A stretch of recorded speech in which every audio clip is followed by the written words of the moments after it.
Aunque no era una modalidad nueva, el teletrabajo llegó de pronto a la vida de millones de personas. Muchas familias y empresas no estaban preparadas para trasladar la oficina a casa. Por otro lado, la crisis provocó desempleo y desesperación. Pero en medio de la pandemia nacieron emprendimientos innovadores que desafiaron la desesperanza. Analizamos estos ángulos tan importantes en el día a día de los ecuatorianos para entender qué pasó con la productividad en pandemia. Hace un año la pandemia llegó al Ecuador cargada de adversidades. Y si bien la mayor amenaza fue a la salud, los golpes económicos que trajo consigo fueron tan fuertes que el Banco Mundial califica la situación como la mayor recesión desde la Segunda Guerra Mundial. En Ecuador, al menos 593,000 personas perdieron su empleo entre el 16 de marzo y el 31 de diciembre del 2020, siendo los meses de mayo y junio los más duros, cuando la tasa de desempleo llegó al 13,3%. Además, pese a una mejoría en el último trimestre del año, el pleno empleo cayó en un 8% entre diciembre del 2019 y diciembre del 2020. El remesón fue tan potente que transformó el panorama para productores y consumidores. Es un año en el que, si queremos compararlo con el previo y así hacia atrás, siempre va a haber un impacto muy alto general en ventas, en cierre de empresas.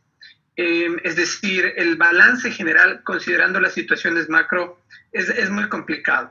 La pandemia modificó las características como el consumidor, el mercado se comportaba, dejó de salir, cambió sus hábitos de consumo al estar en casa, trabajando y operando, el cómo se alimenta, el cómo se comunica el emprendedor y los empresarios con el cliente cambió. Al estar en casa, al estar con los dispositivos digitales, al estar viendo la televisión, cambió. El trabajo también cambió y en muchos casos se transformó en teletrabajo. A nivel nacional, esta modalidad creció de 15,669 a 448,883 teletrabajadores emergentes en el sector público y privado hasta el final de febrero de este año. Entre aciertos y errores en su aplicación, el teletrabajo logró mantener a flote a muchas empresas e instituciones. El teletrabajo fue y sigue siendo fundamental para que muchas organizaciones traten de mantener su actividad económica. Si esta pandemia hubiera tenido efecto hace 20 años, el impacto hubiera sido devastador, mucho más de lo que vemos ahora, debido a que en ese momento no existían las tecnologías para soportar el teletrabajo. Ahora, con aciertos y errores del teletrabajo confirmó las expectativas que existían sobre su efectividad. Se ha vuelto tan importante que 8 de cada 10 directivos creen que el teletrabajo genera una productividad igual o mayor a la que se tenía antes. Entre los mayores aciertos te podría mencionar que muchas empresas apoyaron a sus empleados para que cuenten con un espacio de trabajo adecuado en sus casas, les proveyeron computadoras, monitores, mobiliario. También se les dio más autonomía a los equipos, aunque todavía falta empoderarles más. La rápida adopción de las tecnologías o de las nuevas tecnologías también es otro acierto que vimos en estos meses. El valorar tener a la familia cerca. Aquí hay un estudio importante. 9 de cada 10 empleados piden que luego de que termine la pandemia se les permita trabajar desde sus casas con más frecuencia. El posicionamiento de nuevos tipos de líderes que sean más empáticos y asertivos también creo que es un punto a resaltar entre los aciertos. A pesar del balance positivo, aún quedan cosas por mejorar para quienes aún teletrabajan. Transcurrieron los meses y surgieron nuevos desafíos o problemas.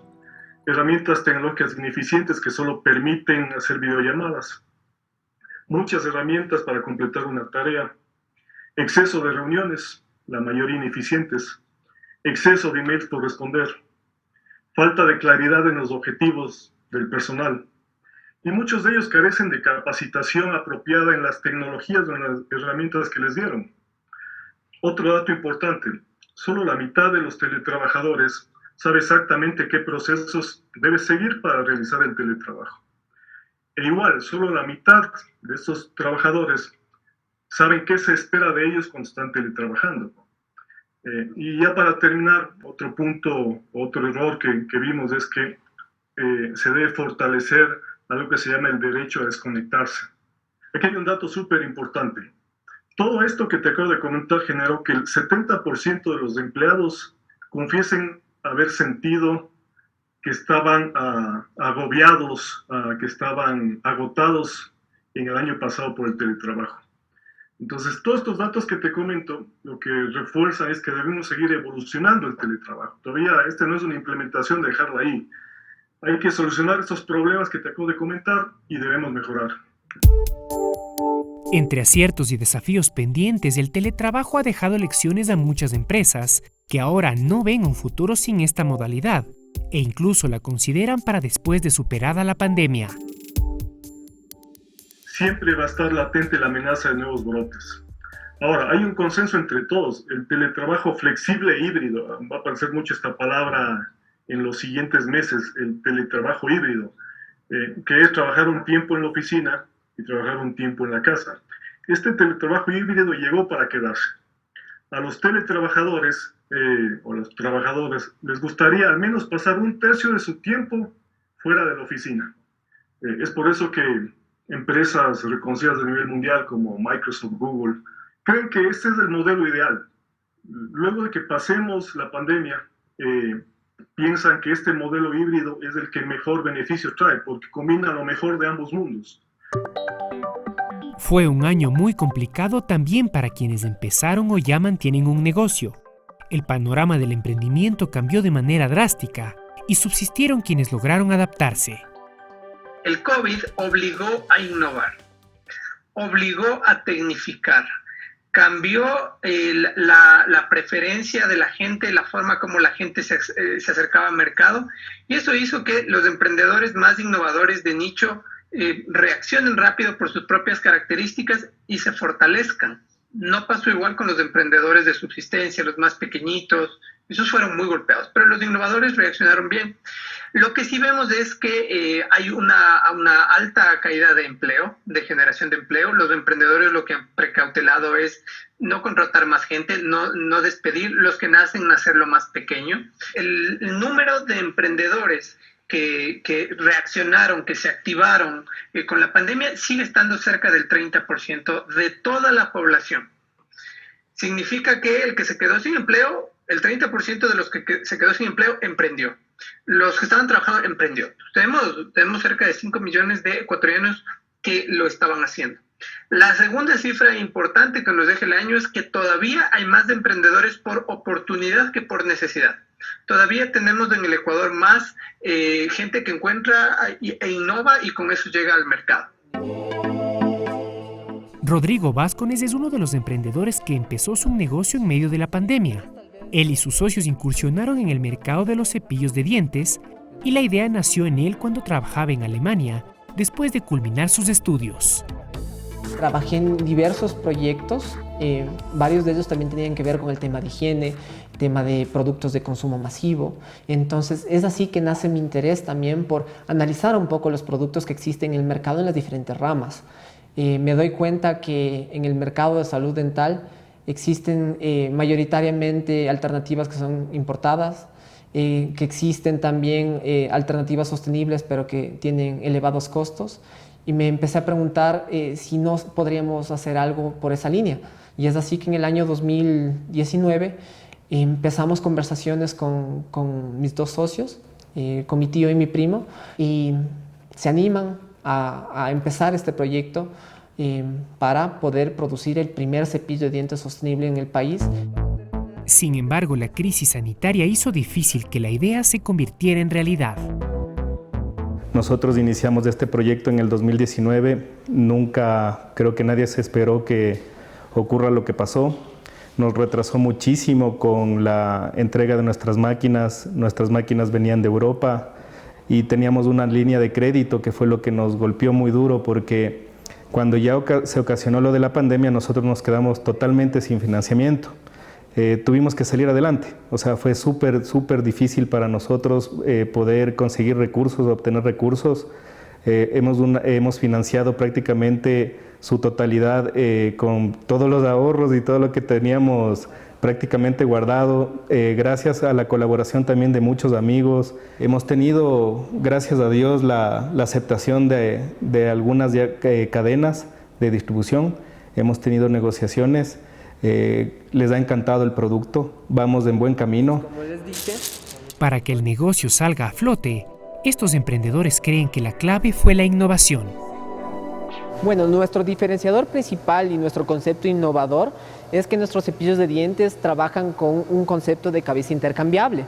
Una vez que las cerdas cumplen con su ciclo de vida, lo único que tú necesitas es reemplazar la cabeza y puedes reutilizar el mango. Este producto es innovador y aporta la sostenibilidad porque a través de las cabezas intercambiables nosotros podemos evitar el 80% de desechos plásticos que se generarían con un cepillo de dientes estándar.